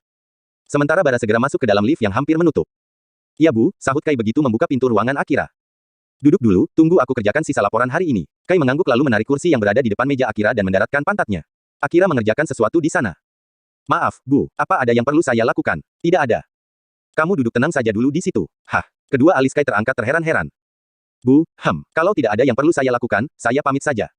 Tunggu sebentar lagi, tapi teman-teman saya sudah menunggu di lobi. Akira mengangkat pandangan dari laptop dan memandangi Kai. Suruh mereka pulang duluan, tapi, kami janjian mau pergi ke, batalkan. Hah. Akira menghela napas dan meraih gagang telepon di atas meja, menekan beberapa angka hingga terhubung ke lobi. Siapa teman-temanmu yang menunggu itu? Oh, itu Pak Sabara dan staf dari divisi lain, Bu. Akira mengangguk dan mengalihkan perhatian pada telepon yang sudah terhubung. Meminta seorang resepsionis untuk memberitahukan kepada Bara dan kawan-kawan yang menunggu di lobi agar tidak perlu menunggu Kai. Sekarang Pak Kaindra sudah bisa duduk tenang sampai saya selesai. Baik, Bu, sahutnya cepat walau sebenarnya kebingungan. Hampir 30 menit lamanya Kai menonton Akira bekerja dengan hanya mematung canggung tanpa tahu harus berbuat apa. Sampai akhirnya Akira menengok arloji di tangan kirinya dan menutup laptop di depannya. Baiklah, sepertinya semua karyawan sudah pulang. Pak Kaindra ikut saya. Akira lantas berdiri dan memutari mejanya. Ikut kemana, Bu? Kai buru-buru berdiri dan menyusul Akira yang sudah membuka pintu. Nanti saya jelaskan di mobil, ucapnya dan berjalan cepat menuju lift. Kai sampai terperangah melihat kaki jenjang wanita itu yang bisa berjalan secepat itu menggunakan sepatu berhak tinggi dengan ujung yang runcing. Tidak ada percakapan di antara keduanya hingga sampai di dalam mobil. Kai benar-benar mengikuti wanita itu seperti anak bebek mengikuti induknya. Sebenarnya kita mau kemana, Bu? Tanyanya penasaran ketika mobil sudah bergabung dengan kendaraan lainnya di jalan raya. Ke rumah Miss. Kepala Kai, refleks menoleh ke kanan, melihat Akira yang fokus menyetir. Ke rumah Miss, ulangnya terheran-heran. Untuk apa, Bu? Bukannya Pak Kaindra bersedia membantu Miss menyelesaikan masalah yang terjadi? Akira bertanya tanpa mengalihkan perhatian dari jalan di depannya. Iya, Bu. Saya bersedia semampu yang saya bisa. Apapun itu bukan. Kai refleks mengangguk, tapi menyadari Akira tidak melihatnya. Kai menyahut cepat. Iya, Bu. Bagus, kita bicarakan jalan keluarnya bersama Miss. Kai hanya manggut-manggut dan kembali mengalihkan perhatian ke depan, memandangi jalan yang penuh sesak kendaraan. Langit di luar sudah berubah warna menjadi pekat saat mobil sedan hitam mewah yang dikendarai Akira berbelok masuk ke dalam basement sebuah gedung pencakar langit. Sebuah hunian apartemen mewah berlantai 50 yang selama ini hanya Kai lihat dari iklan-iklan properti dan papan reklame besar yang ada di ruas jalan. Mobil itu kemudian parkir ke dalam privat bagasi dan berjejer dengan mobil mewah lainnya. Tepat di samping sedang hitam itu, terparkir mobil Porsche merah yang sangat Kai kenali. Merasa tidak asing, tegur Akira melihat Kai mengamati mobil Areta. Kai hanya mengangguk dan menyengir sambil mengusap tengkuk salah tingkah. Apa kau tahu berapa biaya dari kerusakan yang kamu buat? Kepala Kai menggeleng cepat. Tiba-tiba raut wajahnya pias menyadari kesalahannya. Tenang saja, Miss tidak akan menuntutmu jika kamu bersedia membantunya kali ini. Siap, Bu. Tentu saja saya bersedia. Ya, sudah. Ayo, Miss sudah menunggu dari tadi. Panggilnya seraya kembali berjalan cepat menuju koridor penghubung ke dalam gedung yang disekat dinding kaca tempat lift berada. Lift itu kemudian membawa keduanya pada lantai 30. Kai bergegas mengikuti Akira yang berjalan ke arah kanan dan menghampiri pintu lebar yang terlihat kokoh. Lalu, memasukkan sandi pada kunci digital yang berada di atas handle pintu. Telit terdengar bunyi sebelum akhirnya pintu besar itu terbuka. Mari masuk Pak Kaindra. Akira memiringkan tubuhnya dan mempersilakan Kai masuk lebih dulu. Assalamualaikum, lirih Kai berucap sambil melangkah masuk dengan pandangan mengedar mengamati ruangan berdesain modern yang didominasi warna putih abu-abu yang elegan. Udara sejuk yang keluar dari pendingin udara sentral langsung menyapa kulit Kai. Tak lupa laki-laki itu membuka sepatu sebelum melangkah lebih masuk, Akira menutup pintu kembali lalu berjalan mendahului Kai. Pak Kaindra silakan duduk, saya panggil Miss dulu. Kai hanya mengangguk dan melangkah menghampiri ruang tamu dan duduk di tengah-tengah sofa panjang putih berbahan beludru lembut. Duduk canggung sambil mengamati keseluruhan unit apartemen itu yang mengadopsi gaya Amerika dan dipenuhi perabotan eksklusif. Lampu-lampu kristal berkilauan menjuntai panjang dari langit-langit tinggi yang terlihat mewah. Terdapat pantry mewah dengan minibar setelah masuk dari pintu dan terhubung langsung ke meja makan panjang. Bergeser sedikit, adalah ruang tamu yang menyatu dengan ruang keluarga yang modern di mana Kai duduk saat ini. Akira sendiri langsung beranjak masuk ke dalam kamar satu-satunya yang ada di dalam unit apartemen tersebut. Ya, Areta memang sengaja memilih unit apartemen dengan hanya satu kamar, tapi memiliki ruangan lengkap lainnya yang sangat luas untuk dihuni oleh satu orang. Apa yang kamu lakukan? Tanya Akira melihat Areta berjalan mondar-mandir di samping ranjang besarnya. Dia sudah datang. Lagi duduk di ruang tamu. Apa harus seperti ini? Astaga, kita sudah membahasnya berkali-kali. Cepatlah, jangan membuang waktu. Areta berhenti melangkah. Menghela napas kemudian beranjak keluar dengan langkah anggunnya. Duduk pada sofa single yang berada tepat di depan Kai. Hanya sebuah meja persegi dengan model abstrak yang mengantarai mereka. Sementara Akira memilih berdiri di samping sofa yang diduduki Areta. Areta tak langsung berbicara. Ia kembali melihat Akira dengan berat hati dan tampak tak ikhlas menjalankan rencana itu. Sejenak keduanya seperti saling berbicara dengan sorot mata masing-masing. Membuat Kai semakin duduk canggung dan salah tingkah sambil mengusap tengkuk dan menelan ludah berkali-kali. Akira memutar bola mata sebelum akhirnya memfokuskan pandangan melihat Kai. Baiklah, Pak Kaindra. Seperti yang sudah saya katakan sebelumnya, jika kita akan membahas jalan keluar dari permasalahan perusahaan yang juga melibatkan Miss dan Pak Kaindra. Karena masalahnya menjadi sangat rumit, maka Miss memutus, biar aku yang bicara, kamu terlalu bertele-tele, potong Areta, menyela perkataan Akira. Matanya memindai keseluruhan Kai dari atas hingga ke bawah kaki secara berulang-ulang. Menarik napas lalu berucap lantang dan tegas. Mari kita menikah, bab 37. Penolakan, mari kita menikah. Bola mata yang berada di balik lensa tebal kacamata itu melebar sempurna. Saking terkejutnya Kai sampai terdiam sepersekian detik lamanya dengan mulut menganga. Mi menikah. Si siapa dengan siapa? Tanyanya tergagap dengan vokal yang terdengar bergetar saking terkejutnya. Dengan Miss dan Pak Kaindra. Akira memperjelas. Kai menelan ludah susah payah, jakunnya terlihat lama bergerak dan kembali ke tempatnya. Sementara bola matanya bergerak-gerak melihat Areta dan Akira bergantian. Kak kalian bercanda bukan? Ini sama sekali bukan candaan. Ini adalah jalan keluar yang terbaik untuk bisa menyelamatkan perusahaan. Tapi bagaimana bisa, tanya Kai masih tak percaya. Saya dan Miss menikah. Itu sangat tidak masuk akal. Saya, kan tidak Mi, maksud saya. Saya dan Miss kan tidak sedang dalam hubungan dekat sampai harus menikah, tentu saja ini tidak masuk akal. Apa kamu pikir aku dengan sukarela mau menikahi denganmu? Areta mencibir dengan tatapan tajam penuh ketidaksukaan. Lalu, tanya Kai tak mengerti. Begini, Pak Kaindra, maksud Miss. Kalian menikah bertujuan hanya untuk menyelamatkan perusahaan dan nama baik Miss yang sudah tercemar. Pernikahan ini bukan pernikahan sungguhan. Setidaknya setelah pernikahan kalian berusia 1 tahun, kalian akan berpisah sesuai kesepakatan. Atau kalau keadaan sudah tenang, kalian bisa bercerai sebelum sampai 1 tahun, terang Akira, menjelaskan dengan hati-hati. Pernikahan macam apa yang seperti itu? Ini disebut pernikahan kontrak. Kalian akan resmi sebagai suami istri hanya sebatas di atas kertas dengan perjanjian pranikah yang disepakati bersama. Akira bergerak maju. Membungkuk meraih map di rak meja dan meletakkannya di depan Kai. Pak Kaindra bisa membaca kontrak kerjasama lebih dulu, dengan alis yang saling menaut. Kai meraih map di atas meja dan membacanya. Keningnya semakin mengerut ketika semakin turun membaca tiap poin persyaratan. Tenang saja, kami akan membayar sejumlah uang yang lebih dari cukup. Pak Kaindra juga bisa menikmati beberapa fasilitas selama masa pernikahan hingga kontrak berakhir. Tunggu dulu, ini maksudnya, Anda meminta saya untuk mempermainkan pernikahan, bukan mempermainkan, Pak. Kita tidak mempermainkan pernikahan karena tidak ada ikatan apapun selain dari hitam di atas putih. Tapi pernikahannya sah di mata agama dan hukum bukan, tentu saja. Tapi hanya sebatas itu, Kai langsung melempar map itu ke atas meja dan bangkit berdiri. Maaf. Saya tak bisa melakukannya, loh, kenapa, tanya Akira bingung. Jalan keluar ini tidak masuk akal. Bukankah Pak Kaindra sudah berjanji akan membantu apapun itu? Saya memang berjanji membantu apapun itu, tapi bukan dengan cara mempermainkan pernikahan. Anda berdua bisa meminta saya melakukan hal gila lainnya, tapi maaf, kalau untuk pernikahan saya tak bisa main-main. Saya ini laki-laki, seseorang yang akan mengambil alih semua tanggung jawab wanita yang saya nikahi. Bagi saya pernikahan itu sakral. Pernikahan itu ibadah yang dilakukan atas nama Tuhan yang saya percayai. Dan saya tak bisa bermain-main dengan Tuhan. Pak Kaindra, silakan duduk dulu dan kita bicarakan baik-baik. Maaf, Bu, saya sudah mengerti maksud Anda. Dan saya benar-benar tidak bisa melakukannya. Jadi kamu tidak mau menikah denganku? Tanya Areta marah. Bukan tidak mau, tapi tidak bisa, jawab Kai tegas. Maksudnya, Areta mengerutkan kening tak mengerti. Hanya laki-laki bodoh yang tidak mau menikah dengan wanita sesempurna Anda, tapi jika menikah dengan cara seperti ini. Saya lebih baik menjadi laki-laki bodoh itu. Apa kamu pikir aku begitu ingin menikah denganmu? Harusnya kamu sadar diri. Jika bukan karena masalah skandal bersamamu, aku tidak akan sampai sejauh ini. Ini juga terjadi karena ulahmu. Jadi bertanggung jawablah untuk menyelesaikannya. Saya akan bertanggung jawab apapun itu, saya bersedia melakukan apapun yang Anda perintahkan. Tapi bukan dengan cara menikah. Bagi saya pernikahan hanya sekali seumur hidup. Bukan untuk dipermainkan. Maaf, jika tidak ada lagi hal yang penting. Saya pamit permisi. Kai menunduk sopan dan beranjak pergi. Tunggu, seru Areta geram. Membuat langkah Kai terhenti. Jika kamu melangkahkan kaki tanpa seizinku, kamu akan kupecat detik ini juga, tegasnya seakan tak terbantahkan. Kai kembali berbalik menghadap Areta serta Akira dan membungkuk hormat. Silakan, saya akan mundur jika memang sudah tidak lagi dibutuhkan di perusahaan, ucapnya yang malah semakin membuat Areta geram hingga bangkit berdiri. Apa kamu mau lepas tangan begitu saja setelah melakukan hal itu padaku? Kamu bahkan sudah menciumku, memelukku, menjamah tubuhku, tapi aku bisa menahan diri untuk tidak menuntutmu karena itu juga merupakan kesalahanku. Aku bisa saja menuntutmu sekarang dengan tuduhan pelecehan. Aku mempunyai bukti. Kamu juga sudah merusak mobil kesayanganku. Apa kamu bisa menggantinya? Cecarnya penuh emosi. Mendadak tubuh Kai membeku hingga tak bisa bergerak. Keringat dingin tiba-tiba membanjiri sekujur tubuhnya, padahal tadi ia sempat merasa kedinginan. Tidak ada pilihan lain. Kamu harus menikah denganku atau kupecat dan kujebloskan ke penjara. Mata bulat dengan bulu mata lentik itu menyorot tajam pada pemuda berkemeja rapi berkacamata tebal yang berdiri mematung dengan tubuh gemetaran. Juga ganti rugi semua kerusakan mobil yang sudah kamu rusak, tambahnya lagi. Jakun Kai langsung bergerak menelan ludah susah payah. Laki-laki itu berusaha keras melawan rasa takut dan kegugupan yang tiba-tiba mendera. Menarik napas panjang, Kai akhirnya membungkukkan tubuh lebih dalam hingga tampak seperti orang yang sedang ruku. Kalau begitu silakan tuntut saya. Saya lebih rela dipenjara daripada mempermainkan yang namanya pernikahan, lirihnya berucap. Tapi terdengar jelas ketakutan dalam nada suaranya. Walau begitu Kai berusaha meredam semuanya. Saya akan menyerahkan pengunduran diri saya besok dan siap menerima semua konsekuensinya. Lanjutnya menutup pembicaraan lalu berbalik dan beranjak menuju pintu. Hei, brengsek, siapa yang menyuruhmu pergi? Pembicaraan ini belum selesai. Kembali kemari, teriak Areta marah. Akan tetapi Kai tidak mengindahkannya dan terus berjalan. Membuka pintu dan benar-benar pergi. Akira yang sedari tadi speechless melihat sikap Kai yang sangat berbeda 180 derajat, jadi tidak bisa berkata-kata dan hanya bisa mematung, perang. Areta melempar hiasan kristal di atas meja ke sembarang arah hingga jatuh terhempas ke lantai dan hancur berserakan. Brengsek, berani-beraninya dia melawanku. Dia kira siapa dirinya. Berani-beraninya dia menolakku dengan lantang seperti itu. Wanita itu tertawa keras, tapi dengan ekspresi marah luar biasa. Aku, wanita sempurna yang digilai banyak lelaki hebat di luar sana, ditolak sama laki-laki macam dia. Wah, luar biasa sekali. Dasar cupu, laki-laki tolol, makinya berapi-api hendak kembali melempar apapun yang ada di dekatnya. Tapi dengan segera ditahan oleh Akira. Tenang, tenangkan dirimu. Masalah tidak akan selesai jika kamu seperti ini. Kamu pikir aku bisa tenang setelah merendahkan harga diriku di depan laki-laki kampungan seperti dia? Aku tahu, kamu marah. Tapi tidak harus seperti ini. Jika Pak Kaindra memang keberatan, kita bisa mencari jalan lainnya. Masih ada Atar yang mungkin bisa membantu. Tidak, aku tidak mau menyerah dan direndahkan begitu saja. Memangnya siapa dia berani berbicara begitu? Lalu maumu apa? Jalankan sesuai rencana. Hubungi para investor dan vendor, katakan jika pernikahan itu akan dilaksanakan.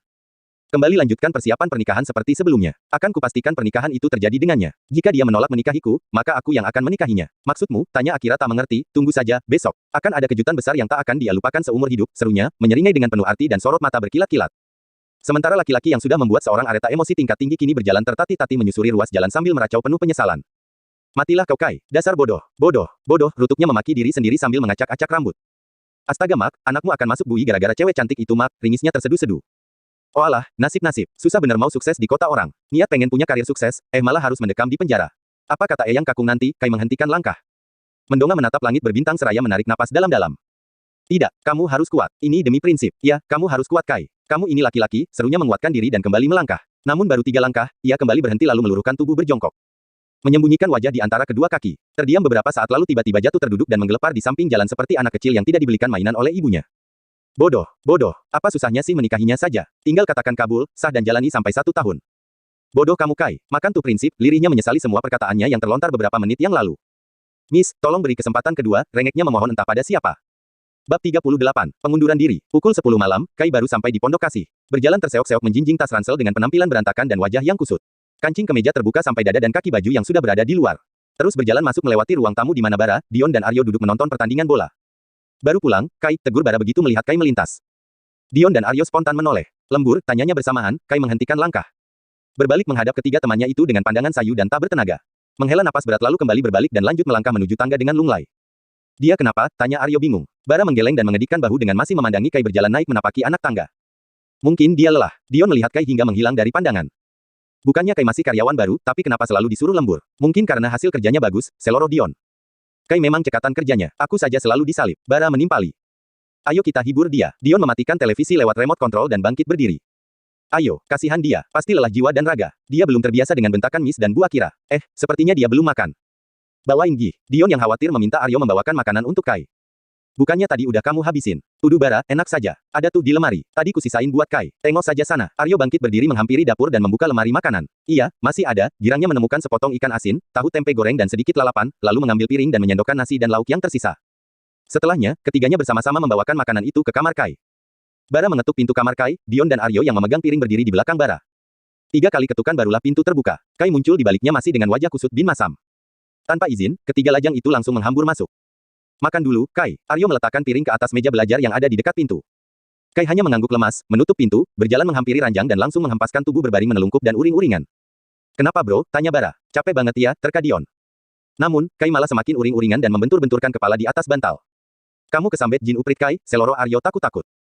Apa pekerjaan yang Bu Akira berikan terlalu berat, selidik Bara. Kai akhirnya mengangkat tubuh terduduk memandangi ketiga temannya. Rambutnya berantakan, wajahnya mengerut, dan bibirnya merengut. Terdiam sepersekian detik lamanya lalu kembali mengacak-acak rambut. Wih kesambet benaran nih anak. Bacain ayat kursi ko. Seru Aryo berjingkat ke belakang tubuh Dion, hush, ngawur. Dion menepuk Aryo yang asal ngomong. Abis diperkosa setan, sambar Aryo lagi. Mana ada, seru Kai akhirnya menanggapi. Lah, terus, kamu kenapa? Kai tak langsung menjawab. Ia kembali menggaruk-garuk kepala dengan gemas. Sepertinya aku bakal gak kerja lagi di Pels, lirihnya sedu sedan. Aku bakal dipecat. Besok aku akan mengajukan pengunduran diri. Baik Dion, Bara dan Aryo terkesiap di tempat. Kok, bisa? Tanya Aryo. Dipecat bagaimana? Tanya Bara. Memangnya kamu berbuat kesalahan? Tanya Dion. Kai mendongak, memandangi ketiga bujang yang berdiri di depannya. Kalau ku beritahu, kalian akan percaya gak? Memangnya apa dulu? Kai kembali membisu, menggeleng dan kembali melempar tubuhnya ke ranjang dengan uring-uringan. Ya, mulai lagi. Aryo menarik Kai untuk duduk kembali. Ada apaan, woi? Cerita jangan setengah-setengah. Bikin penasaran aja. Kai menarik napas panjang dan membuangnya dengan kasar. Sebenarnya, aku tadi menolak lamarannya Miss. Hah. Ketiga bujang itu sama-sama terperangah. Mematung dengan mulut menganga sepersekian detik lamanya. Sebelum akhirnya tertawa terbahak-bahak. Astaga, gak lucu, Kai. Kamu kalau mau ngeprank, yang relate sedikit, belum tidur udah mimpi. Kembali ketiganya tertawa keras. Terpingkal-pingkal, sampai sakit perut menahan tawa. Sementara Kai hanya tertawa masam dibuatnya. Menyadari sudah larut malam, Dion segera menghentikan tawa dan menepuk Aryo di sampingnya. Sudah, nanti didengar Bu Asih. Gak apa-apa, biar dikira kita mau saingan sama Mbak Kunti. Hush, kamu stres banget ya sama Miss, tanya Bara masih dengan menahan tawa. Sampai membayangkan hal yang tidak-tidak, sabar, Kai. Miss emang gitu orangnya, judes bin galak, tapi sebenarnya baik, perhatian dengan karyawannya. Kadang dia menyembunyikan kerapuhannya di balik kearoganannya. Semua itu hanya untuk membuat perusahaan tetap berjalan sebagaimana mestinya. Kalau sudah lama, kamu pasti mengerti, ungkap Dion. Ya sudah, ini sudah larut. Besok kita harus kerja dan bersiap-siap untuk acara launching. Bara menimpali. Jangan lupa dimakan makanannya Kai, ucap Aryo pula. Lalu ketiganya beranjak keluar dan menutup pintu. Tuh kan, mana ada yang percaya kalau aku dengan Miss. Bisa-bisa jadi kisah Beauty and the Beast, gumamnya kembali melempar tubuh ke ranjang dan menatap langit-langit kamar.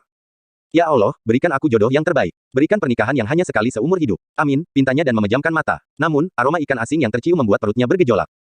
Makan dululah, biar ada tenaga menghadapi Miss dengan kuat besok, serunya, segera beringsut turun dari ranjang, meraih piring di atas meja dan membawanya duduk ke lantai, memakannya dengan lahap.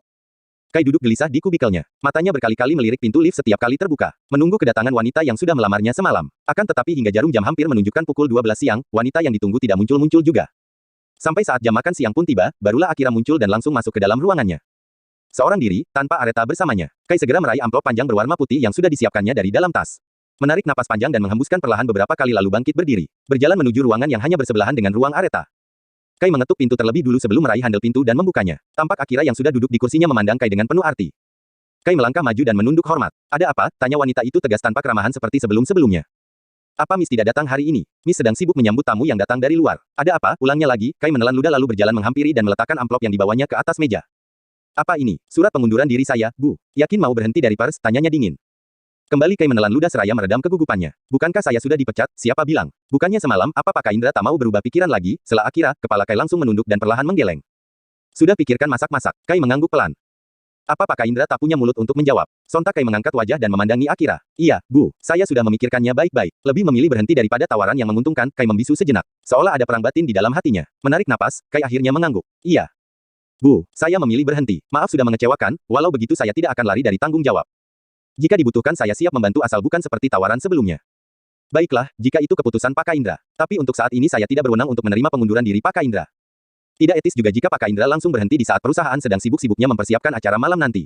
Saya harap Pak Indra bisa menyelesaikan pekerjaan sampai selesai lebih dulu. Pak Indra bisa membawa surat pengunduran diri itu lagi jika acara malam nanti berjalan lancar. Baik, Bu. Kai kembali mengambil amplop putih yang dibawanya dan menunduk hormat. Pak Indra, datangkan di acara launching malam nanti. Akira memastikan. Kedua alis Kai terangkat bingung, apa saya juga harus datang? Semua staf wajib datang, terutama divisi kerja Pak Indra yang bertanggung jawab untuk memastikan kelangsungan acara berjalan dengan lancar. Paham kan? Baik, Bu. Saya akan datang. Bagus. Hari ini semua staf hanya kerja sampai pukul 4 sore nanti. Semua bisa pulang untuk bersiap-siap, saya harap Pak Indra bisa tampil lebih rapi. Jika tak punya pakaian yang cocok, Pak Indra bisa mengambil beberapa setelan jas dari produk contoh yang ada di ruang penyimpanan. Tak perlu, Bu. Terima kasih tawarannya. Saya masih ada kemeja baru yang tempo hari Ibu berikan. Saya bisa memakai itu saja. Akira memicing mengamati Kai.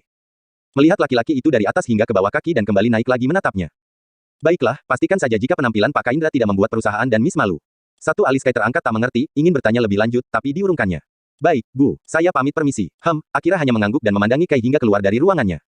Begitu memastikan Kai kembali duduk ke kubikelnya, Akira bergegas menghubungi Areta. Semua beres. Aku sudah memastikan jika dia akan datang, serunya pada wanita di ujung sambungan telepon. Bab 39. Makeover. Sejak pukul 5 sore, suasana pondokasi mulai riuh oleh keributan bujang-bujang yang mondar-mandir keluar masuk kamar juga naik turun dari lantai atas ke lantai bawah untuk mempersiapkan pakaian yang akan mereka kenakan malam nanti. Bu, pinjam setrikaannya ya, teriak Bara yang tanpa menunggu jawaban Bu Asih yang sedang menyiram tanaman sore-sore di halaman depan rumah langsung mengangkut dan membawanya naik ke kamar. Bersilang jalan dengan Aryo yang menuruni tangga juga untuk mencari sesuatu, nyari apaan, tanya Bara yang sudah sampai di loteng atas dan melihat Aryo celingukan. Lihat sikat sama semir sepatu gak tanyanya sambil membuka laci-laci lemari besar yang selalu menjadi tempat penyimpanan Bu Asih. Lagi dipakai sama Koko tuh. Oh alah, pantas dicari-cari gak ada, Aryo bersungut-sungut dan kembali naik ke lantai atas. Tidak lama, satu persatu kembali turun untuk mengambil barang-barang Bu Asih lainnya. Ada yang mengambil sampiran baju, botol pewangi dan pelembut pakaian, mengambil kaos kaki dari jemuran, sampai ada yang mengambil kotak penyimpanan jarum dan benang Bu Asih. Entah ingin menjahit apa. Yang pastinya pemuda-pemuda mandiri itu berusaha mengerjakannya sendiri tanpa meminta bantuan Bu Asih yang merupakan perempuan satu-satunya di rumah itu. Bu Asih yang menyadari keributan anak-anak kosnya langsung mematikan keran air dan menggulung selang lalu bergegas masuk ke dalam rumah. Langsung naik ke lantai atas tempat kamar-kamar penghuni kos. Dari tadi ibu dengar kalian pada heboh. Butuh bantuan ibu tidak? Tanya Bu Asih pada Aryo yang saat ini sedang duduk di lantai balkon sambil menyemir sepatu pantofel hitamnya hingga berkilat-kilat dan bisa memantulkan bayangan dirinya yang memakai masker wajah. Makasih, Bu. Aman. Yo, wes. Bu Asih lanjut berjalan lalu masuk ke kamar Dion yang kebetulan tidak tertutup. Pemuda tampan itu kini tengah menyetrika kemejanya dengan sangat berhati-hati. Mau ibu bantu? Sedikit lagi beres, Bu. Aman. Bu Asih manggut-manggut dan beranjak keluar. Kini menuju kamar yang berada di tengah. Kamar Bara yang juga tidak tertutup. Bujang itu sedang duduk di lantai sambil bersandar di ranjang dan tengah serius mengamati ujung jarum dan berusaha memasukkan benang. Kali ini Bu Asih tidak sempat menawarkan bantuan karena Bara yang langsung meminta tolong begitu melihat kehadirannya. Bu, minta tolong masukin benangnya dong. Dari tadi gak masuk-masuk, pintanya sambil menyodorkan jarum dan benang pada Bu Asih yang menghampiri. Payah, kamu Bar. Lubang yang terlihat aja gak bisa kamu masukin, gimana lubang yang gak terlihat? Celetuk Aryo mengejek dari arah balkon yang berada tidak jauh dari kamar Bara. Ye, kalau lubang yang itu segelap apapun pasti ketemu, yo, balas Bara tak mau kalah. Entah kedua laki-laki itu membahas apa, sampai Bu Asih menepuk bahu Bara dengan gemas. Hush, kalian ini masih bujang bahas begituan. Loh memangnya kenapa, Bu? Kalau mau ngupilkan segelap apapun pasti ketemu lubangnya, kelik Bara disertai cengiran. Oh alah, ngupil toh. Bu Asih geleng-geleng kepala dan memasukkan benang dengan cepat ke dalam lubang jarum. Memangnya mau jahit apaan? Ini, Bu. Bara memperlihatkan kemeja yang kancingnya terlepas. Tadi terlalu kuat narik label harganya sampai kancingnya ikut copot. Terlalu bersemangat kamu nak. Sini biar ibu yang jahit. Bu Asi lalu duduk di ranjang dan mengambil alih kemeja baru Bara. Menempelkan kancing putih ke kerah kemeja yang berwarna senada. Si Kai gak ikut ke acara itu, tanya Bu Asi lagi. Ikutlah, Bu. Kok dia gak heboh kayak kalian bertiga? Bara mengerutkan keningnya dan buru-buru bangkit berdiri begitu menyadari tidak melihat temannya yang satu itu setelah pulang kantor jam 4 tadi. Yo, lihat Kai gak? Tanyanya menoleh ke arah balkon. Aryo menoleh dan menggeleng. Dari pulang kerja tadi, ngeram di kamar dia. Waduh, jangan-jangan lagi tidur tuh anak satu. Bara langsung melangkah ke depan pintu kamar Kai dan mengetuknya berulang kali. Karena tak ada sahutan, Bara berteriak lantang. Woi, gempa bumi. Kai yang lagi PW di ranjang sambil mendengkur langsung berjingkat dan berguling hingga jatuh dari ranjang karena terkejut. Au, ringisnya kesakitan sambil mengusap pantat yang baru saja mencium lantai. Sapa sih, jahil banget, sungutnya kesal. Bangkit berdiri dan berjalan terseok-seok membuka pintu dengan mata yang belum terbuka sempurna. Kamu gak bersiap-siap, sambar Bara begitu pintu terbuka. Kai yang nyawanya baru terkumpul setengah menggaruk-garuk kepala sambil memicingkan mata melihat ke arah dinding sebelah kanan kamarnya. Menengok jam dinding yang baru menunjukkan pukul setengah 6 lewat. Bukannya acaranya jam 8 malam, tanyanya masih dengan mata yang saling mengerjap. Itu untuk tamunya, kita yang jadi panitia setidaknya harus datang 1 jam sebelumnya. Tuh anak-anak lainnya sudah bersiap-siap dari tadi. Kamu malah molor, dengus Bara seraya berbalik dan berjalan kembali ke kamarnya. Kai tanpa sadar berjalan mengikuti Bara sambil garuk-garuk. Hanya menggunakan boxer dan kaos dalam putih dengan rambut yang seperti baru saja diterjang angin puting beliung. Namun begitu melihat Bu Asi di kamar Bara, ia langsung ngacir kembali ke kamarnya dengan malu. Kenapa tuh anak? Tanya Dion melihat Kai berlari ke kamarnya. Malu sama Bu Asi kali. By the way, tuh anak tahu tidak bagaimana situasi acara malam nanti, kok bisa santai begitu? Harusnya sih tahu. Baguslah, balas Aryo lalu masuk kembali ke kamar. Jam 6:30, Aryo yang sudah tampil rapi dan gagah dalam balutan setelan jas terbaik dan turun lebih dulu ke lantai bawah pada ruang keluarga. Meminta bantuan Bu Asi untuk mengoreksi penampilannya sambil menunggu yang lain. Selang kemudian, Bara dan Dion yang juga sudah rapi menyusul turun. Kai belum selesai, tanya Bara menghampiri Aryo. Belum, jawabnya singkat karena Bu Asi sedang memperbaiki ikatan dasinya. Minum teh hangat dulu. Ibu sudah buatin, tunjuk Bu Asi menggunakan sorot mata ke arah meja persegi yang berada di tengah sofa keluarga. Wah, kebetulan lagi haus. Makasih Bu. Bara menghampiri meja lalu membungkuk meraih 1 cangkir. Dion pun demikian. Keduanya hampir saja menyemburkan teh di mulut saat melihat Kai menuruni tangga. Begitupun Aryo yang tampak speechless melihat penampilan Kai. Baik Bara, Aryo dan Dion menelisik penampilan Kai yang hanya menggunakan kemeja hitam dipadukan celana bahan berwarna abu gelap. Memang terlihat rapi, tapi tak ada yang istimewa. Persis seperti penampilan saat pergi kerja sehari-hari. Serius, kamu mau pergi dengan penampilan begitu? Tanya Aryo ceplas-ceplos. Memangnya kenapa? Kai menunduk dan mengamati penampilan dirinya dengan bingung. Kamu mau pergi kerja atau pesta? Celetuk Bu Asi yang juga ikut mengamati Kai. Bukannya memang mau bekerja, kamu gak lihat penampilan mereka? Bu Asi menunjuk Bara, Dion dan Aryo. Kedua alis Kai terangkat memandangi ketiga temannya bergantian. Bagus, rapi. Kalian semua cakep-cakep. Kai yang tak paham malah memuji. Maksudnya, pakaian kamu gak mau ganti gitu? Tanya Bara ragu-ragu. Takut Kai tersinggung. Oh, saya begini saja. Lebih nyaman. Lagi pula saya gak punya pakaian seperti kalian. Waduh, gak bisa begini. Dion menepuk keningnya lalu berjalan mendekati Kai. Memutari tubuh Kai seraya mengamati postur tubuhnya. Eksekusi. Bara yang paham langsung meletakkan cangkir kembali ke meja lalu menggerakkan kepala seolah memberi isyarat pada Aryo. Aryo pun lekas mendekat memegangi tangan Kai. Bersama-sama Bara menyeret Kai kembali naik ke atas. Mau apa kalian? Tanya Kai kebingungan, tetapi mereka semua tak menanggapi dan terus membawa Kai masuk ke kamar Dion. Dion segera membuka lemari dan memilah-milah pakaiannya. Pilihannya lalu jatuh pada setelan jas model double breasted berwarna abu pekat. Coba pakai ini. Dion menjulurkan jas itu ke depan Kai. Gak perlu kok, aku pakai ini aja, tolak Kai. Cek, kamu jangan malu-maluin kita, kamu pakai atau kita yang pakaikan. Kai melihat Bara, Aryo dan Bara bergantian lalu terpaksa menerima setelan jas yang diberi Dion. Memakainya di depan mereka semua. Baik Aryo, Bara dan Dion mengamati Kai dengan saksama. Bagaimana? Tanya Dion. Bagus. Pas di tubuhnya, jawab Aryo. Tapi sepertinya ada yang kurang. Bara menelisik Kai dari atas ke bawah dan naik kembali mencari sesuatu yang kurang baginya. Aku tahu apa yang kurang. Masih ada waktu gak? Tanya Dion memandangi Bara dan Aryo. Bara mengangkat tangan kiri dan menengok arloji metalik yang melingkari pergelangan tangannya. Masih ada 15 menit sebelum jam 7. Oke, masih bisa kayaknya. Ayo, Dion mengibaskan kepala meminta mereka bergegas mengikutinya. Mau apa lagi? Tanya Kai kebingungan karena kembali ditarik oleh Aryo dan Bara di masing-masing tangannya dengan langkah terburu-buru. Tahu beres saja, Kai. Bara terus menarik Kai hingga turun ke lantai bawah. Bu, kami pergi ya, pamit Aryo pada Bu Asi. Tehnya belum kalian minum. Gak sempat Bu, kami terburu-buru. Kompak ketiganya sambil menarik Kai terus keluar rumah. Tunggu. Bu Asi yang tersadar bergegas meraih kunci dari rak lemari hias dan berlari tergopoh-gopoh menyusul.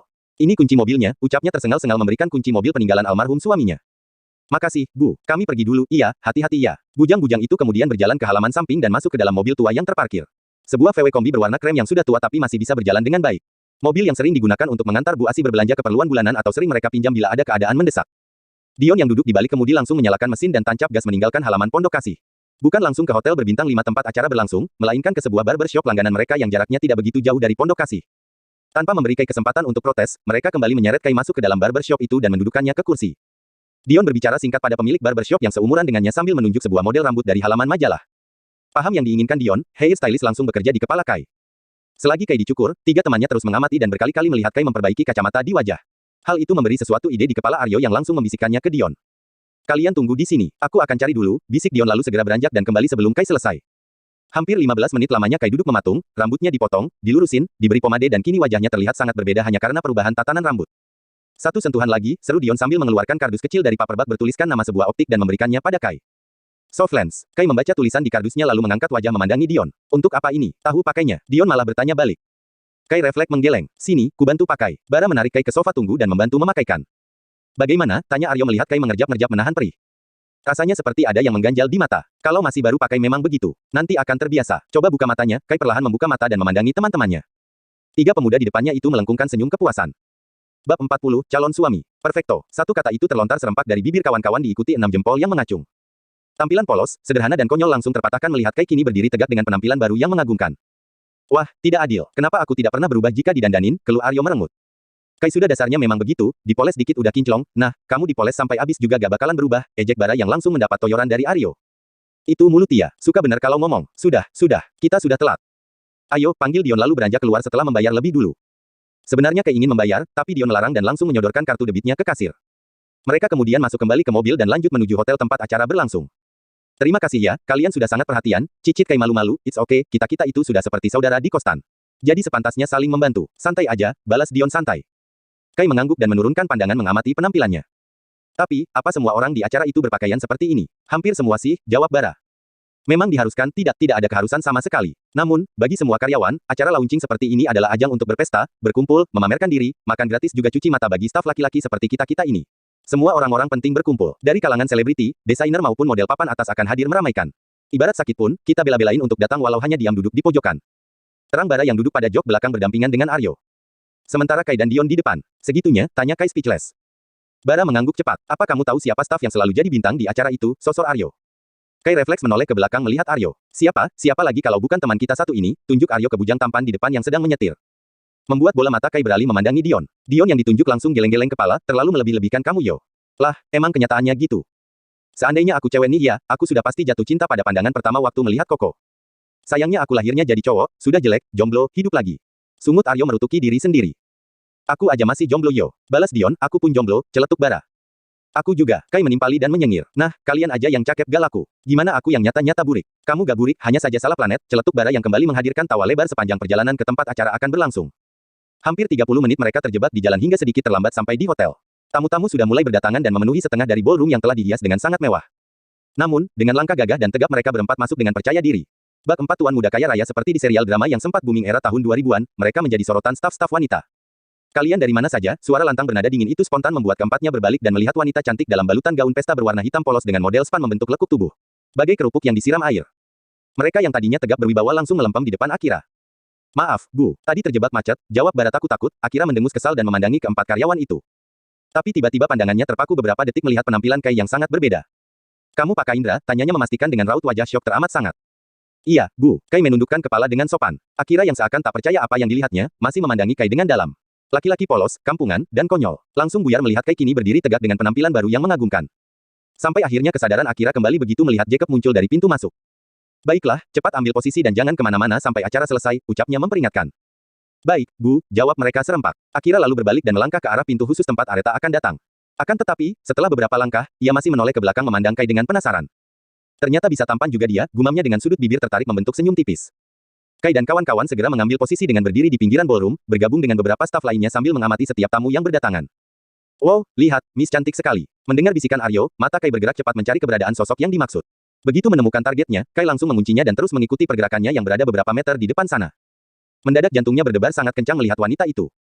Wanita yang di mata Kai terlihat sangat cantik berkali-kali lipat dari biasanya malam ini. Mengenakan gaun hitam panjang yang menyapu lantai dengan belahan tinggi sampai ke atas paha. Sangat seksi membalut tubuh indahnya. Cantiknya anak orang. Menyesal pasti kamu Kai, menolak si cantik judes itu. Senyum Kai tertarik merespons pikirannya. Entah mengapa terselip penyesalan dalam hati kecilnya karena menolak wanita secantik itu.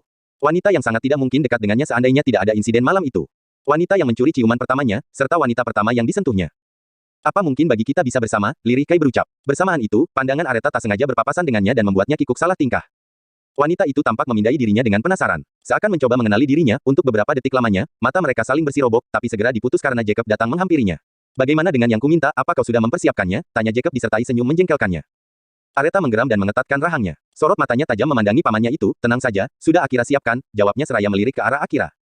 Akira segera menunduk sopan kepada Jacob. Jacob manggut-manggut dan semakin tersenyum lebar. Bagus, kamu memang keponakan terbaik. Aku harap kamu bisa memproklamasikan keberadaanku malam ini sebagai penggantimu. Katakan dengan lantang jika aku adalah pimpinan selanjutnya. Oke dir, sentaknya mencolek dagu Areta. Areta mengepalkan kedua tangan menahan gejolak emosi dan memaksakan diri mengangguk mengiyakan. Pasang saja telingamu baik-baik, dengus Areta lalu berbalik dan mengubah ekspresi wajahnya dengan cepat. Memasang senyum yang mengembang sempurna. Berjalan ke arah tempat duduk para tamu VVIP dan menyapa mereka semua dengan ramah. Pukul 8:15 acara pun dimulai. Dibuka dengan dua host kenamaan ibu kota yang sering muncul di layar televisi dan berbincang-bincang ringan menjelaskan produk terbaru yang menjadi pusat perhatian malam ini. Beberapa sambutan dan prakata pun diwakilkan oleh Akira serta perwakilan Dewan Direksi. Kemudian dilanjutkan dengan acara inti. Sebuah tembang mengalun merdu disusul model-model yang berjalan dari backstage menuju ke meja para tamu. Berjalan satu persatu mengelilingi meja tamu sambil memamerkan produk seri busana terbaru yang dikeluarkan oleh Pulse. Setelah itu tamu dihibur oleh penyanyi jebolan ajang pencarian bakat sambil menikmati makan malam yang disediakan. Tak terkecuali Kai dan kawan-kawan yang langsung maju menghampiri meja hidangan dan mencicipi semua jenis makanan yang ada. Tiba-tiba saja Areta naik ke atas podium dan berbicara, "Selamat malam, mohon perhatiannya semua," panggil Areta seraya mengedarkan pandangan melihat semua orang yang ada di hadapannya. Terhenti beberapa saat melihat Kai yang seakan asyik dengan dunianya sendiri bersama kawan-kawan. Sebenarnya saya tidak mau membahas masalah ini di sini, tapi karena ada seseorang yang sangat mendesak saya, juga agar kabar-kabar mengenai saya tidak semakin tersebar, dengan informasi yang salah, maka saya akan menggunakan kesempatan malam ini untuk memproklamirkannya. Areta menarik napas panjang dan melirik Jacob di kursinya yang sudah tersenyum-senyum gembira, seandainya saja tidak banyak orang saat ini, sudah pasti dia berjingkat kesenangan dan menari-nari. Areta menyeringai melihat kenaifan pamannya itu lalu kembali berucap, "Malam ini saya ingin mengumumkan kabar baik dan meminta restu kalian semua. Karena tidak lama lagi saya akan menikah bersama dengan laki-laki yang baru-baru ini berhasil mencuri hati saya. Dia adalah..." Areta menjeda dengan melirik Jacob yang terkesiap dan menatap tajam dirinya penuh ancaman. Tapi Areta malah menyeringai menantang dan mengalihkan perhatian ke arah Kai yang berdiri di kejauhan dan terlihat makan dengan sangat serius. Dia adalah laki-laki yang berdiri di depan sana, tunjuk Areta menggunakan sorot matanya. Membuat seluruh orang berbalik mengikuti arah pandangnya. Bara, Aryo dan Dion menoleh ke kiri kanan mencari orang yang dimaksud karena pandangan pimpinannya itu mengarah kepada mereka. "Ada apa?" tanya Kai melihat kawan-kawan celingukan. "Namanya Kaindra," ucap Areta yang spontan membuat Kai menoleh ke depan dengan bingung. "Pak Kaindra Alvareza dari Divisi Public Relation adalah calon suami saya. Laki-laki yang tiba-tiba membuat saya tergila-gila ingin menikahinya." Petik 2. Terima kasih bagi yang sudah menonton, jangan lupa like, komen, share dan subscribe, karena like, komen, share dan subscribe itu gratis. Jangan lupa juga untuk menyalakan loncengnya, agar tidak ketinggalan bab berikutnya. Salam sehat buat semuanya, semoga rezekinya lancar, amin.